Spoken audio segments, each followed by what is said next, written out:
Olá, abençoado. Olá, abençoada. Um dos capítulos mais impressionantes da Bíblia sobre o papel de Israel na história da redenção é Romanos 11. Ao longo da história, houveram inúmeras tentativas de destruir o povo judeu. Vamos comentar resumidamente estas tentativas. Primeiro episódio, o Egito. O primeiro grande plano de destruição aparece no Egito.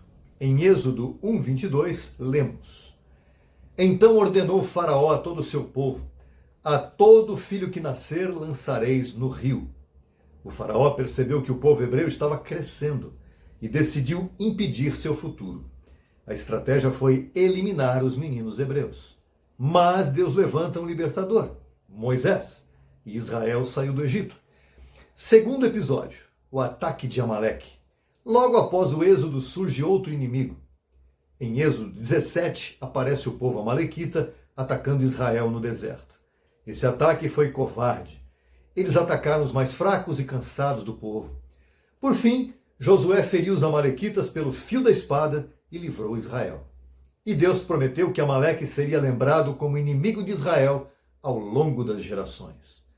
Terceiro episódio, o decreto de Amã. Séculos depois, já no Império Persa, surge uma nova tentativa de genocídio.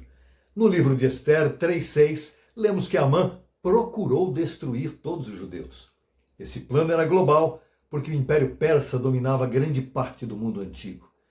Mas Deus levanta Ester e Mordecai, e aquilo que era para destruir Israel acaba destruindo o próprio Amã. Quarto episódio, a perseguição de Antíoco Epifânio. No período helenístico surge um governante chamado Antíoco IV. Ele tenta eliminar a fé judaica. Proíbe a circuncisão, proíbe a lei e o profana o templo em Jerusalém. Isso gera a revolta dos macabeus e a restauração do templo. Quinto episódio, o massacre ordenado por Herodes. Quando Jesus nasce em Belém, o rei Herodes sente que seu trono está ameaçado. Então ele ordena algo terrível. Em Mateus 2,16, vemos que ele manda matar todos os meninos de Belém com menos de 2 anos. Mais uma vez, Deus intervém e o menino Jesus é preservado. Sexto episódio, a destruição de Jerusalém. No ano 70 da nossa era, o exército romano cerca Jerusalém.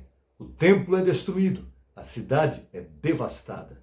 Esse evento marca o início de uma longa diáspora ou dispersão dos judeus pelo mundo.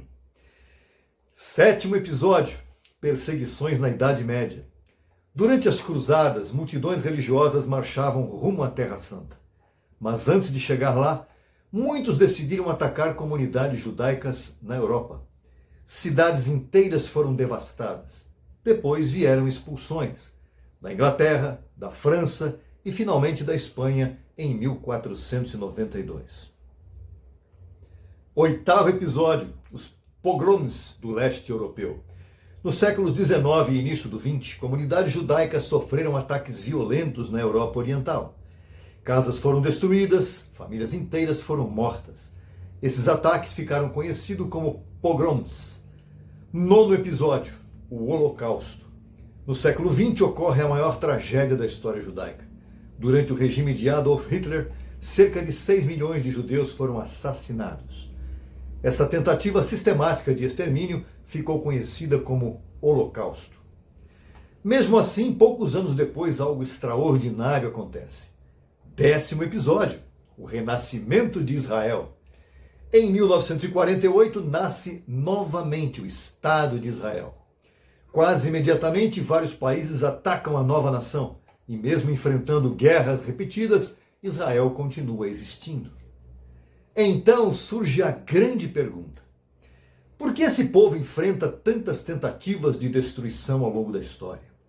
A Bíblia oferece uma resposta espiritual. Em Apocalipse 12 aparece a imagem de um dragão que tenta destruir o filho que nasce de uma mulher. Esse filho representa o Messias, e a mulher representa o povo de onde veio o Messias. A narrativa bíblica mostra que a história humana não é apenas política, ela também envolve uma batalha espiritual. Mas essa batalha tem um final já anunciado. Em Apocalipse 11:15, lemos: o reino do mundo se tornou de nosso Senhor Jesus Cristo. Isso significa que, apesar das guerras, perseguições e impérios que surgem e caem, o plano de Deus continua avançando. E talvez a maior evidência disso seja esta: o povo de Israel continua existindo. Depois de faraós, imperadores, inquisidores e ditadores, Israel ainda está aqui. Essa história nos lembra de algo importante. Impérios passam, ideologias passam, mas os propósitos de Deus permanecem. E a história ainda não terminou. Então surge uma pergunta inevitável: será que Deus rejeitou Israel? Essa é exatamente a pergunta que o apóstolo Paulo faz no início do capítulo Romanos 11:1, que diz: pergunto, pois, terá Deus rejeitado o seu povo? De modo nenhum. Essa declaração estabelece o fundamento de todo o capítulo. Deus não rejeitou Israel. Primeiro princípio: sempre existe um remanescente. Paulo lembra a história do profeta Elias. Quando Elias pensou que estava sozinho, Deus respondeu. Romanos 11:4.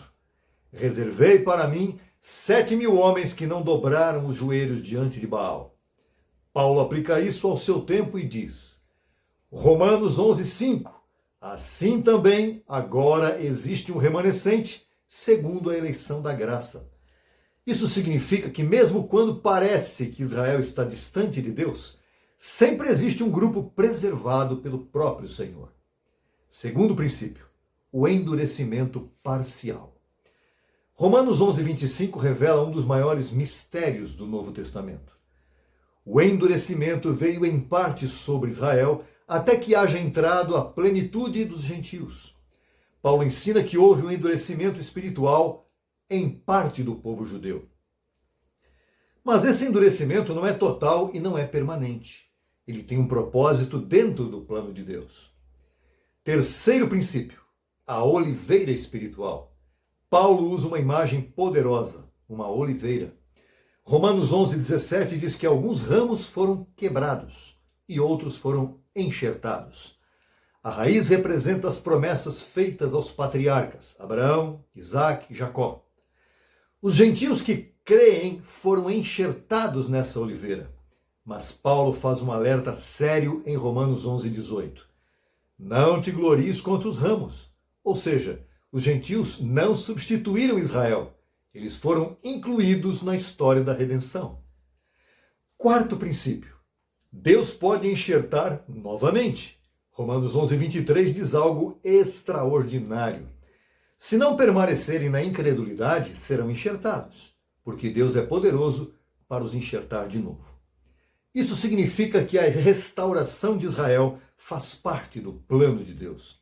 A rejeição não é definitiva. Quinto princípio, todo Israel será salvo. Romanos 11:26 declara, e assim todo Israel será salvo. Essa frase tem sido debatida por séculos, pois Paulo também afirma em Romanos 9:6 que nem todos os descendentes de Israel são israelitas. Mas o ponto central de Paulo é que o plano de Deus para Israel ainda não terminou. Existe um futuro de restauração. Sexto princípio, os dons e o chamado são irrevogáveis. Romanos 11:29 afirma algo poderoso. Porque os dons e a vocação de Deus são irrevogáveis. Isso significa que as promessas feitas a Israel não foram canceladas. Deus não muda seus compromissos. Agora conectamos isso com a história. Quando olhamos para os eventos que analisamos anteriormente, desde o Faraó até o Holocausto, vemos algo impressionante. Apesar de perseguições constantes, o povo judeu nunca desapareceu. Impérios desapareceram. O Egito Antigo, a Babilônia, Roma, regimes totalitários modernos. Mas Israel continua existindo. Isso nos leva a uma reflexão profunda. Talvez a própria sobrevivência histórica de Israel seja uma evidência do que Paulo escreveu em Romanos 11. A história parece confirmar que existe algo único no destino desse povo. Paulo termina o capítulo com uma explosão de adoração. Romanos 11:33. Ó profundidade das riquezas, tanto da sabedoria como do conhecimento de Deus. Depois de explicar o mistério de Israel, Paulo não termina com um argumento, ele termina com adoração. Porque o plano de Deus na história é muito maior do que conseguimos compreender plenamente. Romanos 11, então, nos ensina 3 verdades fundamentais. Deus não rejeitou Israel. A história da redenção inclui judeus e gentios. O plano de Deus ainda está em andamento. E talvez o maior lembrete seja este: Deus conduz a história. Mesmo quando os acontecimentos parecem caóticos, existe um propósito maior sendo desenvolvido. E como Paulo declarou, dele, por meio dele e para ele são todas as coisas. A ele seja a glória para sempre.